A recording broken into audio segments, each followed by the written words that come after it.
Oi, gente.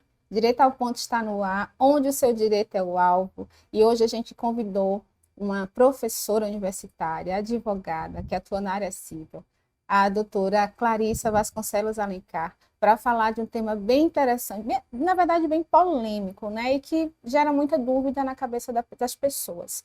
No Brasil, por exemplo, cresce o número de divórcios, né? Cresceu em 46%, corresponde aproximadamente a 55 mil divórcios no ano de 2022. E quando a gente fala de divórcio, tem uma outra coisinha, não é coisinha não, é coisona mesmo, que precisa ser tratada, é obrigatoriamente que seja tratada essa questão, a questão da pensão alimentícia. E é justamente esse o tema de hoje. A pensão alimentícia, geralmente, ela nasce a partir da dissolução de um casamento, mas a gente vai saber também de outras curiosidades a respeito da pensão alimentícia que geralmente não é divulgada, tá? Então, eu quero receber a Oi. professora, foi minha professora também na faculdade.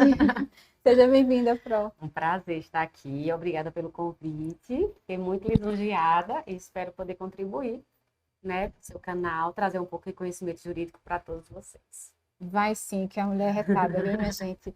Pro, vamos começar Vamos. explicando para a galera o que é pensão alimentícia. Então, pensão alimentícia, de um jeito bem fácil de ser entendido, é a ideia de que pode acontecer de uma pessoa necessitar da ajuda financeira de outra, porque não tem a capacidade de manter as necessidades básicas de uma pessoa durante a vida. Todo mundo tem necessidade de comer, se alimentar, se vestir, tem necessidade de lazer, tem que ir ao médico, pode ter um problema de saúde. Então, existem algumas pessoas que não possuem essa capacidade financeira. E a pensão alimentícia, ela vem para, em determinados momentos, né, conseguir trazer a dignidade daquela pessoa, porque se ela não tem condições de manter, né, a sua vida, o mínimo existencial para ela, ela precisa que alguém faça isso por ela. Então, a pensão alimentícia seria isso, o dever, né, que alguém tem de contribuir financeiramente para a manutenção da dignidade de uma pessoa e também o direito de algumas pessoas de receber esse apoio financeiro por determinado tempo de vida ou pela vida toda. E quem tem direito, Pro, à pensão alimentícia? Então, logo no início você falou que quando tem um divórcio, geralmente nasce pode nascer, né, a ideia de ter que discutir a pensão alimentícia, né? Nós temos no Brasil a ideia de que a pensão alimentícia ela pode ser solicitada por qualquer pessoa que tenha um vínculo afetivo, né, ou até socioafetivo, que não precisa ser biológico esse vínculo, né, com outra pessoa. Então, em regra, todo pai tem o dever de manter o filho, né, então os filhos menores teriam o direito a receber pensão alimentícia. Nossa Constituição fala que os filhos devem cuidar dos pais na velhice, então também os filhos teriam o dever de pagar pensão alimentícia aos pais, né? Também há a possibilidade até de irmãos solicitar a pensão alimentícia para irmãos, porque nós temos dentro do Código Civil quem é considerado parente, então você poderia também solicitar daquele parente. E tem a pensão alimentícia que seria do ex-companheiro ou ex-cônjuges, né? Pessoas que conviveram por determinado período de tempo e que após a dissolução daquele vínculo, seja a união estável, seja o casamento, nasce a necessidade de um prestar esse auxílio financeiro a outro. Então, pode ser o filho, pode ser o pai, pode ser o irmão, pode ser a esposa, o esposo, o ex-companheiro ou o ex-companheiro que venha a necessitar da pensão alimentícia. Olha que interessante, gente. Pais podem solicitar a pensão alimentícia dos filhos, né? Essa é uma informação pouco passada, né? Pouco divulgada. O ex-cônjuge já está se tornando até mais comum, né? Que as pessoas já estão sabendo mais que o É. ex-cônjuge pode prestar auxílio financeiro ao outro após o término do casamento. E como é calculado o valor da pensão alimentícia? Essa parte é a que eu acho mais engraçada, né? Porque o nome é pensão alimentícia. Aí quando chega alguém para conversar e falar assim, mas pensão alimentícia é para pagar os alimentos, né? Então, alimento é um dos elementos que a gente analisa para o cálculo da pensão alimentícia. Tudo que envolve a subsistência de uma pessoa entra no cálculo da pensão alimentícia. Então, entra aluguel, entra condomínio, entra faxineira, entra água, entra energia, entra internet, entra gasolina, entra plano de saúde, entra remédio, entra vestimento, entra material escolar, entra Entra tudo. lazer, né? Entra lazer. criança precisa de lazer, adulto precisa de lazer. E quando você pega o ECA, tem lá, é direito básico da criança e do adolescente. Lazer, brincar, eles têm direito a isso. Então, assim, quando a gente vai fazer o cálculo da pensão alimentícia, não tem aquele 1 mais 1, 2. Cada situação é uma situação. A gente vai analisar todo o contexto social e familiar daquela pessoa que está solicitando a pensão alimentícia. Vamos elaborar o cálculo com base na necessidade dela e a gente traz todos os elementos que compõem o mínimo existencial para uma pessoa. A pensão alimentícia não é o luxo que vai ser dado para aquela pessoa, inicialmente é o que ela precisa para a sua manutenção. Pode ser que uma pessoa receba uma pensão alimentícia altíssima, mas pode ser que outra receba uma pensão alimentícia mais baixa. Então, cada caso é específico, não é 1 mais 1, 2. Não é todo mundo igual. Não tem aquele 30%, não tem a história dos 30%? Já ia comentar, o senso comum é que é 30% do valor do salário do alimentante, né? Que é aquele que paga a pensão alimentícia. Fala assim, doutora, mas não é 30% do que ele ganha, não? Não. Não necessariamente, né? Não é 30% do salário mínimo, porque algumas pessoas até não sabem disso, né? Mas vamos lá. Quando a gente vai calcular a pensão alimentícia, a gente leva em conta o quê? Primeira coisa, a necessidade de quem está pedindo. Vamos ver o que é que aquela pessoa está pedindo. O que é que ela precisa? Porque, vamos supor, pode ser que Joãozinho seja uma criança super saudável, não precise ir a médico, não tenha problema de vista, é uma criança que não precisa de nenhum suporte especial. Mas pode ser que Joãozinho precise de tudo isso. Então, quando a gente vai elaborar o cálculo, primeiro a gente vê o que é que Joãozinho precisa. Joãozinho precisa de psicólogo, Joãozinho precisa de fonoaudiólogo, Joãozinho precisa de assistente social. E veja só, Joãozinho tinha tudo isso enquanto os pais estavam juntos. Ou então pode acontecer de uma criança nascer de uma relação que os pais não eram casados, não viviam em união estável, um namoro, uma coisa mais rápida, então não tinha aquele contato de um com o outro, mas Joãozinho precisa. E quem seriam as pessoas responsáveis? O pai e a mãe. Então a gente olha tudo que Joãozinho precisa, né? Tudo que Joãozinho necessita. Aí a gente vai ver, os pais possuem a condição de suprir toda essa necessidade de Joãozinho, porque pode ser que os pais não tenham todo esse suporte financeiro. Então a gente usa a necessidade de Joãozinho com a capacidade financeira dos pais. E a partir daí a gente usa um terceiro elemento, que seria a proporcionalidade entre os ganhos do pai e os ganhos da mãe, ou os ganhos dos dois pais, das duas mães, né? Uhum. Família pode ser composta de várias formas.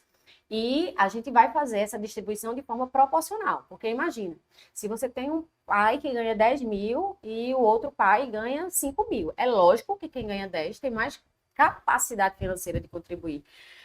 Para os alimentos, né, de Joãozinho, do que aquele que ganha 5. Então, não existe a regra de 30% do salário mínimo, porque senão seria 30% de 10, 30% de 5, acabou-se, né? Uhum. E não tem a ideia de que é um valor fixo para qualquer pessoa. Não é 30% e acabou. Pode ser que ele venha até ganhar mais. Se mostrar que aquela pessoa existe a possibilidade dela contribuir com mais do que 30%, sem ferir também a dignidade dela, o mínimo existencial para ela, pode ser que o juiz determine por um período de tempo uma contribuição maior. Porque aquela pessoa tem a necessidade e a pessoa tem a capacidade financeira de pagar. E também é observado a questão da subsistência de quem paga, né? Exatamente. Porque quem paga também come, também veste, também precisa de moradia. Então, tudo isso vai ser analisado na audiência ou na conciliação, mas que cada caso é um caso. Não existe uma receita de bolo pronta, né? A gente analisa dentro do caso concreto. Por isso que eu falo, não compare a sua história com a história de ninguém. Nós não conseguimos pegar duas pessoas iguais, dois pais iguais, duas famílias iguais, tudo igual, e aí não, só porque é tudo igual vai ser o mesmo valor. Pode ser que não. Cada caso é um caso. Quando a gente está tratando de pessoas, eu não sou igual a você, você não é igual a mim. Exatamente. Eu tenho as minhas necessidades, você tem a sua necessidade. E então a gente tem que saber. A primeira coisa que a gente tem que entender é que cada caso é um caso. Não chegue com a ideia fixa e pré-determinada de que vai ser só isso e só pode ser isso. Porque pode ser até melhor, né? Isso, exatamente. Pode ser até melhor. Exatamente. E, por exemplo, a pensão alimentícia ela vai poder também ser retirada do 13º, das férias, FGTS, como é que funciona em relação a isso? Veja só, a regra tudo vai depender de como esteja determinado na sentença. O FGTS não seria visto a necessidade de ser retirado, porque o pai ou a mãe não pode retirar mensalmente uma porcentagem do FGTS dele. É possível você fazer a execução de alimentos em relação ao FGTS. Tipo, não tem o valor para pagar e vai precisar e fala, mas tem FGTS. Mas, inicialmente, o cálculo da pensão alimentícia, ela recai sobre os ganhos mensais. Mas pode, na sentença, se ficar determinado que os ganhos eventuais também, porque existem pessoas que recebem um fixo e uma parte eventual. Entendi. Entendeu? Aí ele faz o cálculo em cima do fixo ou em cima do fixo mais o eventual. O que é importante que as pessoas também entendam é que, hoje em dia, apesar da nossa Constituição falar que a gente não deve utilizar o salário mínimo como fator de indexação, como eles falam, né? Tipo, usar o salário mínimo, tantos por cento de salário mínimo, tipo aluguel, 2 salários mínimos. E a Constituição fala que não é para a gente fazer isso. Em relação aos alimentos, a gente pode fazer isso. Então, hoje em dia, o que é que acontece quando a gente faz o cálculo da pensão alimentícia? A gente faz, Joãozinho precisa de R$ 2.500. R$ 2.500 corresponde a quantos por cento de um salário mínimo? Aí faz, 2.000 e poucos reais correspondem a, não sei fazer a conta, a 150% do salário mínimo. Então, o pai de Joãozinho ou a mãe de Joãozinho, eles vão ficar responsáveis pelo pagamento de 150% do salário mínimo. Pode ser fixada a porcentagem em cima do ganho da pessoa? Pode. Tudo vai depender de como esteja na sentença. Em relação a 13º, férias, ganhos eventuais, tem que estar expresso na sentença. Se não tiver, não vai ser tirado, porque entende-se que a regra seria sobre os ganhos mensais e não os ganhos eventuais. Entendi. Nesse caso, um ganho eventual seria, por exemplo, o 13º? Uma gratificação, entendeu? Que não é certo. Não é obrigatoriamente, né? Não é certo que ele vai ganhar aquilo dali, mas vamos supor, ele é um vendedor e conseguiu bater a meta, foi o melhor vendedor do mês e naquele mês a loja deu uma gratificação a ele. Entendeu? Aí, se não tiver estipulado que vai ser em cima também dos ganhos eventuais, o valor seria correspondente a 30% do ganho mensal dele. Entendi. Por isso que muitas pessoas preferem realizar a indexação em relação ao salário mínimo, porque fica o valor 30% do salário mínimo, né? 30% de quanto ele ganha. Aí já diminui essa dúvida sobre o que entra ou o que não entra. Entendi. Fica mais determinado, né? Pai desempregado tem que pagar pensão? Tem que pagar pensão. Ainda que esteja desempregado, o desemprego não exonera a obrigação alimentícia. Porque a criança, né, no caso, porque assim, a gente quando fala em pensão alimentícia, 99% dos casos a gente está falando de pessoas que não possuem capacidade financeira. Ou seja, ela não, nem que ela quisesse, ela podia se inserir no mercado de trabalho. Como é que uma criança de 5, 6, 7, 8, 10 anos vai estar trabalhando? A gente tem a possibilidade de adolescentes eles estarem na condição de aprendiz, mas a ideia não seria essa, né? O aprendiz é para acrescentar algo à vida, né? Não seria para ele estar mantendo, né? Se mantendo. Mas o pai desempregado, ele não se exonera da responsabilidade de pagar a pensão alimentícia. Por isso que muitas vezes, quando a pessoa fica desempregada, existe a substituição do responsável financeiro pela criança, que é quando a gente chama aquela responsabilidade que seria subsidiária dos avós para realizar o pagamento da pensão alimentícia. Essa é uma das situações em que os avós podem pagar a pensão alimentícia aos netos. Aos netos. Quando um dos pais, ou os dois pais, eles não possuem a capacidade financeira, porque o que a gente faz? A gente chama o primeiro grau de parentesco, né? Aí a gente olha, tá aqui o filho, quem é o primeiro? Pai e mãe. Pai e mãe não está podendo, chama os avós. Só que, agora, uma informação importante é que quando a gente chama os avós, a gente está pulando para o próximo grau. Então, são todos os avós. Paternos e maternos. Paternos e maternos. Mas só quem está devendo é o pai. Então, vou chamar só o avô paterno? Não. E se acontecer isso, o advogado da parte contrária, se for sabido, vai falar, ei, chama os outros avós também, porque eles também entraram no grau de responsabilidade. Então, é como se a gente tivesse quem é primeiro responsável? Pai e mãe. Depois, quem se torna responsável? Avós. Então, são todos os avós. Não é só o avô paterno que está devendo ou só o avô paterno, a materno que está devendo. Entra todo mundo. Entra todo mundo. É justo, né? É. Porque geralmente a gente vê sempre mais pro lado do pai. O pai pagava pensão, por alguma razão ficou desempregado, enfim, aí os avós ajudam sem a necessidade de serem chamados judicialmente. Mas se houver a necessidade, as pessoas realmente pensam que é só os avós. Só de quem está devendo. De quem está devendo, exatamente. E a grávida, né? Pode pedir alimentos antes do bebê nascer, durante a gestação? Então, nós temos os alimentos que a gente chama de alimentos gravídicos, né? Que é para toda a questão os gastos extraordinários por estar grávida. Então, questão de exame, pomada, tudo que a mulher está precisando por conta do estado gravídico se torna alimentos gravídicos. Então, ela tem essa possibilidade. E, geralmente, quando a criança nasce, esses alimentos gravídicos, eles automaticamente seriam transformados em pensão alimentícia para a criança que nasceu. Então, é possível sim, muitas mulheres não sabem disso. Algumas sofrem a questão, quando não estão num relacionamento, né, consolidado, a questão, mas o filho não é meu. Você está querendo que eu pague pensão alimentícia, mas o filho não é meu. Vai fazer DNA, só paga quando tiver o DNA. A história é essa, né? Só paga quando tiver o DNA. Exatamente. Se ela tiver como apresentar indícios da paternidade, tudinho, o juiz vai determinar, sim, que seja realizado o pagamento durante o estado gestacional. E, assim, até que idade o alimentante, ou melhor, o alimentado, a criança, né, o filho que recebe a pensão alimentícia, vamos dizer assim, ele tem direito a receber? Então, idade fixa a gente não tem, porque muita gente confunde com a idade da questão da pensão do INSS, certo?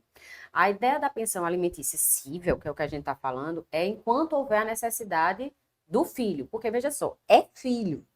Seu filho. Não pense como um fruto de uma relação que não deu certo. É seu filho. Se você estivesse com a mãe, com o pai dele, e ele estivesse precisando, você deixa... Não, você agora tem 18 anos. Acredito que devem ter situações que isso acontece. Exatamente. Agora você tem 18 anos. Não vou mais arcar com nenhum gasto que você precise. Mas o que é que nós temos hoje, juridicamente falando? Enquanto o filho estiver estudando, ele teria direito a receber a pensão alimentícia.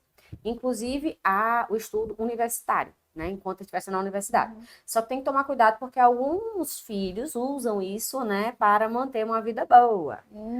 Então, nós já temos decisões em relação à pensão alimentícia do filho maior, né? Completou 18 anos, mas está estudando, está fazendo universidade.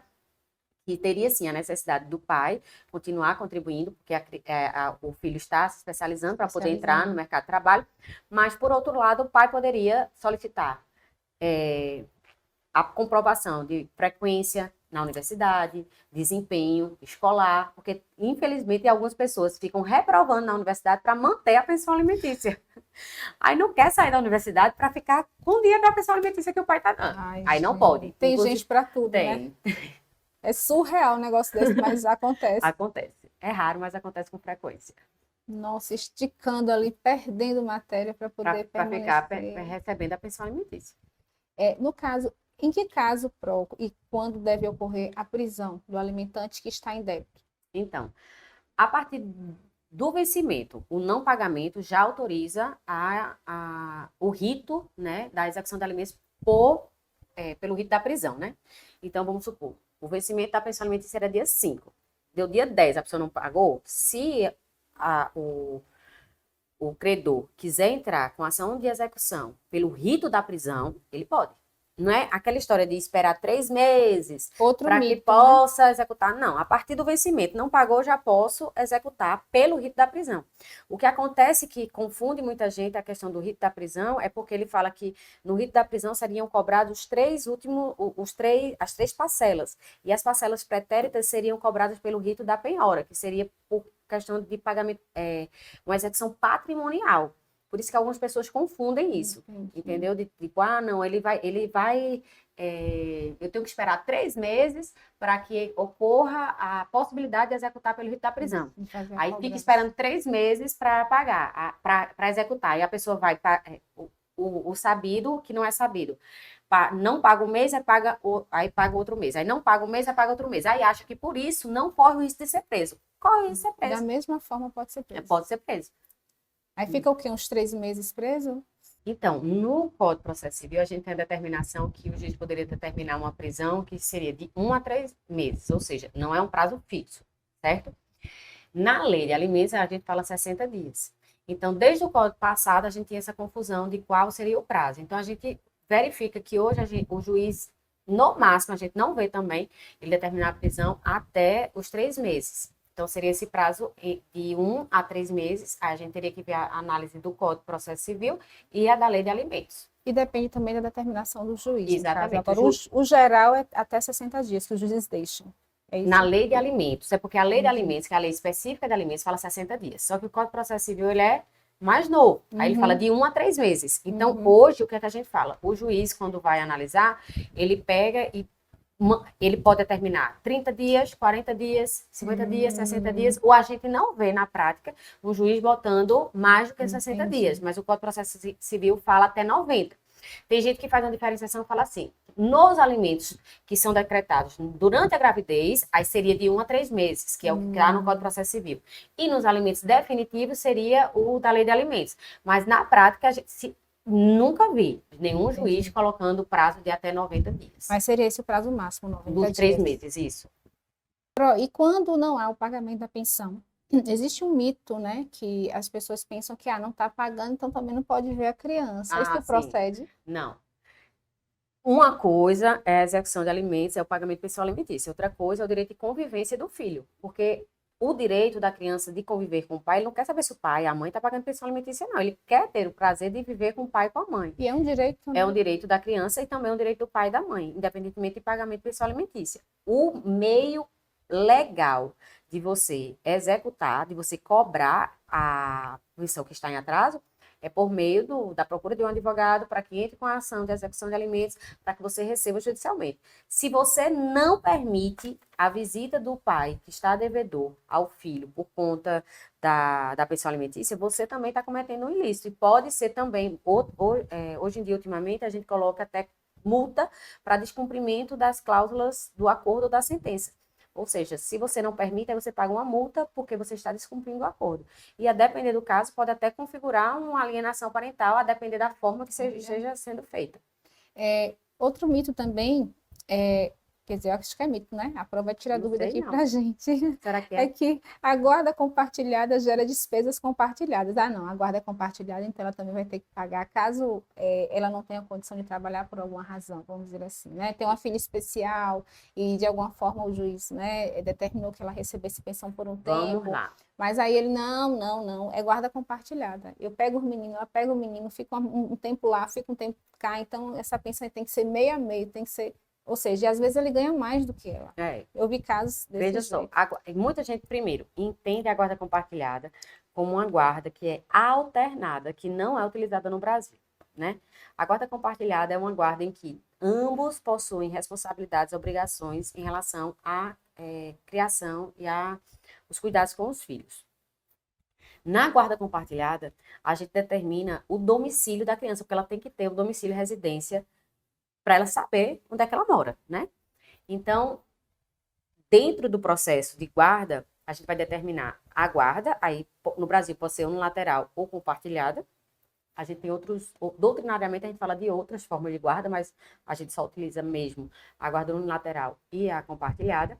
E em qualquer uma delas, a gente vai ter que fixar a residência da criança. Então, a guarda ficou compartilhada significa os genitores, os pais, as mães, eles são obrigados igualmente, eles possuem responsabilidades igualmente em relação ao crescimento e criação daquela criança. Em relação ao pagamento da pensão, volta ao começo. Seria de forma proporcional. A pessoa que está com a criança em sua residência não pode virar para outra e falar: você vai pagar tudo sozinho porque eu estou com ela na minha residência. Nem o outro que está pagando a pensão pode falar para a pessoa que está com a guarda: vamos dividir meio a meio. Tem que ser feito todo aquele cálculo de necessidade, capacidade financeira, proporcionalidade. Infelizmente, a gente não vê isso muito acontecendo, né? Então, o que acontece realmente é meio a meio, independentemente de quanto é que ganha. Quanto A ganha, quanto B ganha, ele vai e faz a divisão 50-50. E quando o alimentante não está pagando a pensão, no caso o pai, né, paga a pensão para os filhos e ele não está pagando, né? No caso, como a mãe deve proceder para que, né, ele seja, para que seja exigido dele o pagamento, enfim. Primeira Como é coisa que de faz? tudo, antes de qualquer coisa, você só pode executar uma pensão que foi determinada de forma legal. Ou seja, aquele acordo de boca que muitos casais fazem quando separam Aí faz, tá bom, não vamos pra justiça não, deixa tudo, a gente resolve tudo aqui, por aqui mesmo. Aí resolvem aquele velho acordo de boca e faz, você vai ficar pagando um salário mínimo.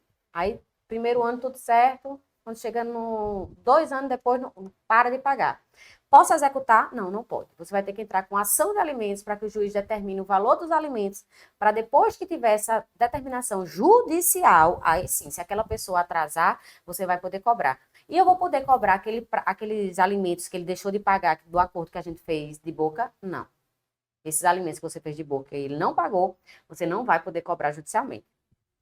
Se você já tem esse acordo firmado, ou se você já tem o valor da pensão firmada, seja por acordo judicial, seja por sentença judicial, aí você entra com uma ação que a gente chama de ação de execução de alimentos, que você precisa do acompanhamento ou de um advogado ou defensor público, para que seja calculado o valor que ele deixou. E veja só, não precisa não pagar tudo. Vamos supor, o valor da pensão é 500, está depositando 300, ele é devedor de 200. Então, você pode executar só os 200. Não precisa não pagar a pensão toda, o valor todo da pensão. De pouquinho em pouquinho, não pagou R$ 5 da pensão, ele está devedor. Todo o restinho que deixar, ali também já é contado como uma dívida, né? Já é dívida de alimentos. Então, aí você tem que entrar em contato com o seu advogado de confiança, com a Defensoria Pública, assistência do município, onde tem, e entrar com ação de execução de alimentos, que existem os dois ritos. O primeiro, que todo mundo conhece, que é o rito da prisão, que ele vai ter o prazo, depois da citação da intimação, para realizar o pagamento. Se não realizar, vai preso, e não é porque está preso que deixa de pagar, continua preso e tem que pagar. Aí tem gente que passa o tempo todinho na cadeia e depois não paga a pensão, porque tem um prazo, ele não pode ficar ad eterno lá, não existe prisão perpétua. Então, ele sai da cadeia, mesmo que não tenha pago a pensão alimentícia. E tem o rito, que é o da expropriação, que é quando a gente vai fazer a execução dos bens que a pessoa possui. Então, é naquele momento em que o juiz manda oficiar banco, cartório, Detran, para saber quais são os bens que possui, para que seja apreendido, para ser vendido, para virar pensão alimentícia. Ou seja, pagar o que ele deve, né? Exatamente. Uma outra realidade é quando eles fazem um acordo, né, judicial, ou então, no resultado da sentença, João ficou de pagar, vamos supor, 3 salários mínimos para os filhos, porque ele tinha a condição de pagar 3 salários mínimos para os 2 filhos, né? Mas aí ele teve uma baixa na renda. Ele tinha 2 vínculos empregatícios, perdeu um, e aí como o João deve fazer para... ele não está conseguindo pagar o valor total, os 3 salários mínimos, como ele deve fazer para poder aí nós resolver? A ação que é a ação de revisão de alimentos. Porque a gente fala que esse tipo de ação é uma ação que não morre, porque pode a qualquer momento mudar a situação. Pode ser que a pessoa que está necessitando altere a sua necessidade, pode ser que a pessoa que está pagando também altere a sua necessidade. Então, para que João não se torne devedor, também não faça acordo de boca, tipo com a outra parte. Não, tudo bem, fico pagando só isso. Porque depois, se você tem um desentendimento lá na frente, ela pode executar tudo que você não pagou. No momento da raiva, faz isso, né? Nada ficou registrado. Não foi judicial, né? Exatamente. Então, ele tem que entrar com ação de revisão de alimentos para mostrar que houve uma modificação na sua condição financeira e que hoje ele não tem mais capacidade de pagar 3 salários mínimos. Então, o juiz vai analisar agora a necessidade dos filhos, a capacidade dele e aplicar o valor que seria possível para ele pagar. Mas tudo isso tem que ser feito de forma também judicial. E já lembrando de outra situação que muita gente acha que basta conversar e acabou, é quando o filho completa 18 anos, porque muitos pais acham que completou 18 anos, automaticamente exonerou. Não. Também tem que entrar com a ação de exoneração de alimentos para que haja a determinação judicial de que aquela pessoa não necessita mais e que você está livre do pagamento da pensão alimentícia.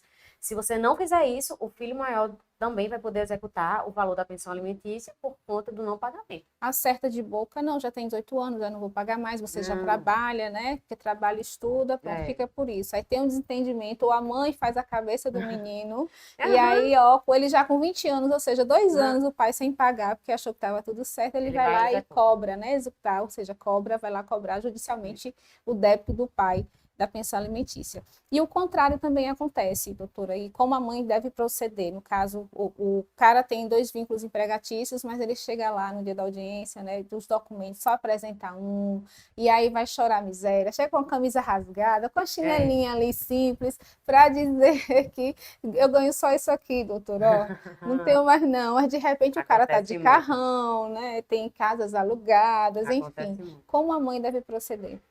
Se ela tiver prova do vínculo, prova mesmo, né, da existência do outro vínculo, vamos supor, quando foi determinado, foi estabelecido a possibilidade dele com base no ganho de R$ 2.000, mas agora ela tem prova de que ele ganha 5. Ela vai entrar também com ação de revisão de alimentos, informando a alteração da capacidade financeira do alimentante e dizendo que ele tem capacidade de fornecer mais. Agora, veja, tem que também ter ocorrido uma alteração na necessidade da criança. Porque se a criança não necessita mais, não é porque o pai ganha mais que tem que pagar mais, não.